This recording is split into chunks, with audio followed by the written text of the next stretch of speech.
The morning light touched the stone walls of Zarzwella Palace, soft and golden, like a secret trying to be whispered. Princess Leonor sat by her window, her hair loose, her heart quiet.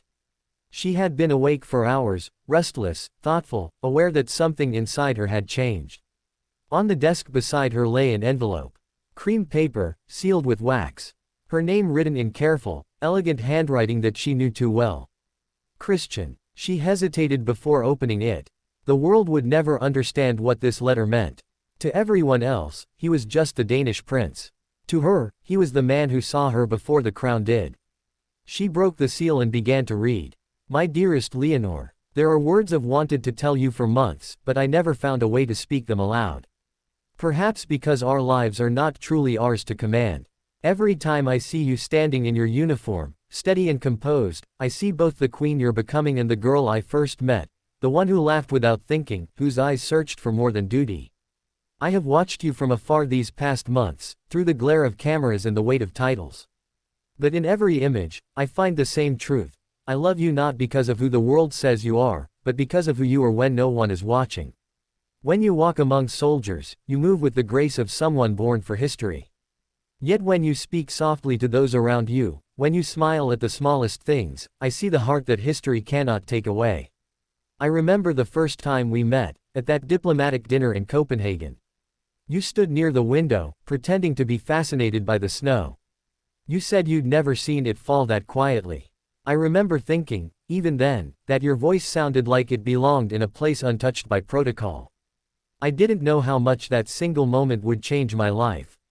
Since then, every letter, every look, every silence between us has become its own language. You once told me that silence can be stronger than words. Now I understand. Every time we are forced to look away, every time we cannot speak, the silence still says I remember you. I know the world will not easily allow what we have. They will say it is political, or impossible, or dangerous.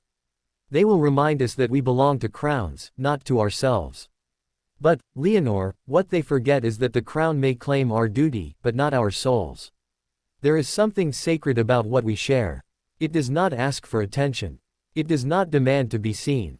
It simply exists, quietly, steadily, faithfully. When I write to you, I imagine a life beyond the endless cameras. A life where you and I can walk through Madrid without guards or schedules. A morning where we can share coffee by the sea, not as royals, but as two people who once carried too much on their shoulders and chose to lay it down for a while. You have always said that the hardest part of your destiny is learning how to live as a symbol. But I want you to know, you are not just a symbol to me. You are the most human, most alive, most beautifully imperfect person I have ever known. If fate is kind, someday the world will understand us. But even if it never does, even if we must keep this hidden between letters and glances across rooms, I will still thank the heavens for you. Because loving you has taught me the difference between admiration and devotion. When I think of your future, I see more than ceremonies and speeches. I see you standing before your people with the same light I see in your eyes when you speak about justice, peace, and hope. And I want, in my own quiet way, to stand somewhere nearby, not as a prince, not as a husband yet, but as the man who will never stop believing in you. If destiny allows, one day this letter will no longer need to be hidden. One day I will be able to say these words before the world, not in secret ink. But until then, my promise remains simple: I am here. I will wait, as long as it takes, through every silence, every ocean, every moment that tries to pull us apart.